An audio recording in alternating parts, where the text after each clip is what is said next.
Hi, and thanks for joining us for Financial Symmetry's 2022 first quarter market update. I've got Mike Eklund with me, and I'm Grace Cavantis. First of all, we do need to touch on that this video is for informational purposes only and should be not used as investment advice. So there's a disclaimer on the screen if you would like to read through it. And then next, Mike is going to share with us what the first quarter of 2022 looked like in the markets.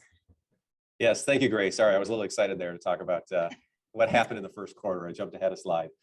But no, this slide is just looking at what happened with global stocks and bonds during the first quarter of 2022. I think the first thing you'll notice on this page is it's a lot of red. Yes, and that means that US stocks, international stocks, global real estate, and bonds were all down in the first quarter. Now that is normal. That is, temporary declines are normal. That has happened in the past and it will happen in the future. And this is why you get paid for more for owning stocks or bonds is you have to deal with these temporary declines. It's like I say, the fee you pay. But as you see, those were declines and that will, change from quarter to quarter. So next Grace will talk a little bit about what this has happened historically when we've seen a down quarter, how the market has done for the year. You did touch on that these declines are normal. And so this chart that we're looking at here shows us multiple years in the market. And it shows us at any given point in that year that there were negative points. And so that dot is the lowest negative point that things got to. But then the blue bars show us where it ended for the year. So it's a great reminder that declines happen regularly. They are very normal and they are just a regular part of investing.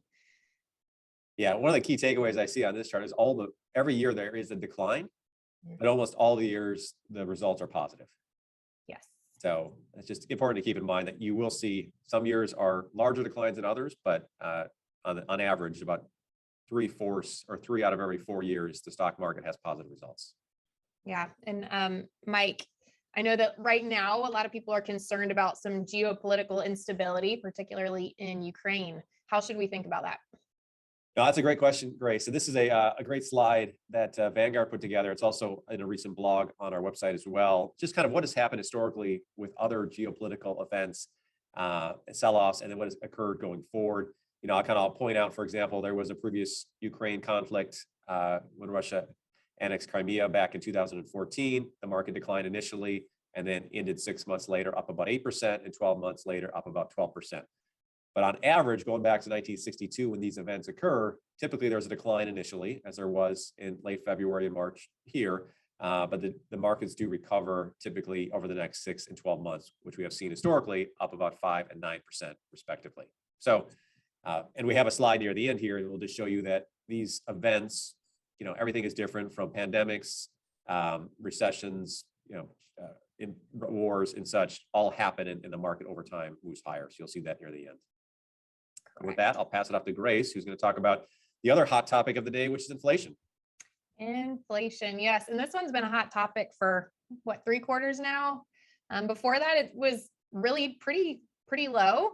We haven't seen high inflation in about 30 years. So it feels a little different, but it's also very normal. Sometimes it's higher, sometimes it's lower. But if we keep a longer term perspective in mind, it helps. So for example, we want to hedge against inflation. And so that means owning things that are going to grow at a faster pace over the long term than inflation. And so it's a good reminder that T-bills, so these are returns after inflation. T-bills generally don't keep up with inflation, but they do give that stability that some investors like. But with that, you are taking on that inflation risk that the things you want to buy are going to grow at a faster rate than your money. So it's beneficial to hold things like, you can see in the middle there, equity markets after inflation historically grow faster. And then we particularly like this last column here, small cap value, because we at Financial Symmetry like to emphasize small cap value because historically it outperforms most other market segments.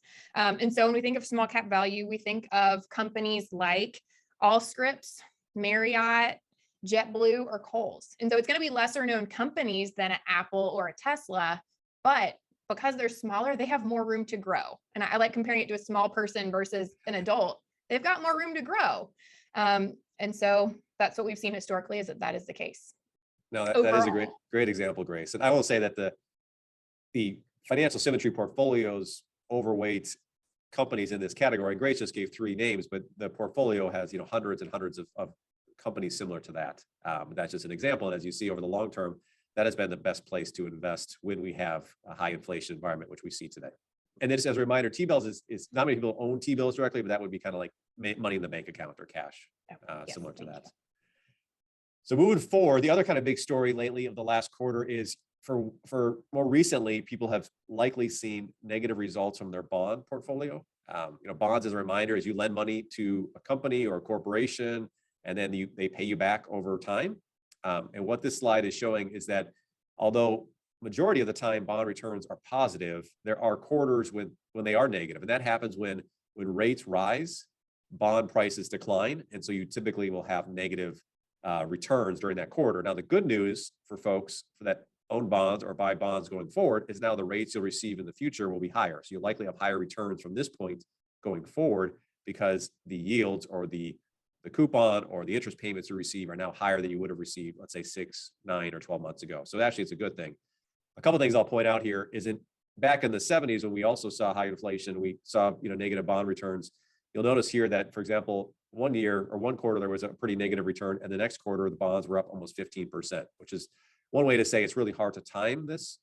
So I would just kind of give up on your bond portfolio because you had a bad quarter. You see in the past, there are time periods, not common, but there are time periods with negative bond returns. Moving forward, Grace is going to, as a reminder of our general investing principles. So Grace, you want to just kind of give people a reminder on this one? Absolutely. We had this on our last quarterly market update, so I'm not going to go over the entire slide, but feel free to pause it and read through if you'd like. But in general, we focus on the long term for our portfolios, and because we know history's proven that over the long term, investors are better off invested in equities, the second point, than either keeping cash in the bank or owning all bonds. So with that potential higher risk becomes that long-term higher return. And that's what we're after for the amounts that people can save for a longer time. Yeah, I think that's the main point of this slide. Yep. No, so I think as we started with, declines are temporary. They're only permanent if you make them permanent through selling. So it's obviously we're here to help you with that and try to make sure you don't make a decision that's will impact your long-term financial health. This is also a slide. The previous slide obviously talked about we're not market forecasters. We're not, but we also kind of like to see what other folks are thinking, what's going to happen in the market over the next 5 to 10 years. We showed this last quarter as well, just as a reminder. Kind of the 2 key takeaways here is really all the quote unquote experts believe that the international markets will outperform the U.S. markets over the next 5 to 10 years, and that even with that, we still expect U.S. stocks to outperform U.S. bonds. We won't go through detail, but that's just something that we like to kind of keep an eye on what other folks in the industry are looking to see what would occur going forward.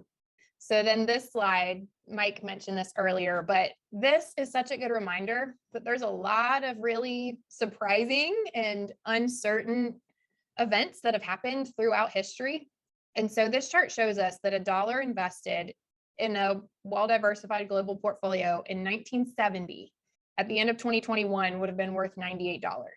And that's after weathering a lot of probably not very good feeling scenarios as an investor, but it helps to stay in your seat, to hang on and know that the declines are temporary, that the things we're seeing in the markets right now are normal.